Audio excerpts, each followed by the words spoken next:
Hello everyone, this is B.Vamshi Krishna.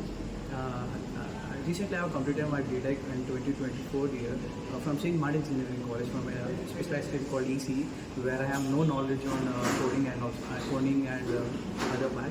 So I have joined recently before 2 months in Pyspiders Jntu branch.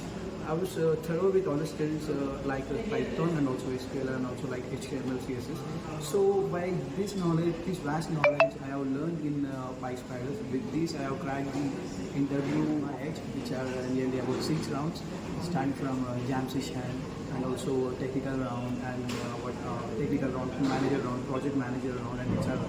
So this Pyspiders is the main reason for my success. And also faculty like Kashi sir and Amresh sir helped me a lot towards my success. I really I felt happy to achieve my success.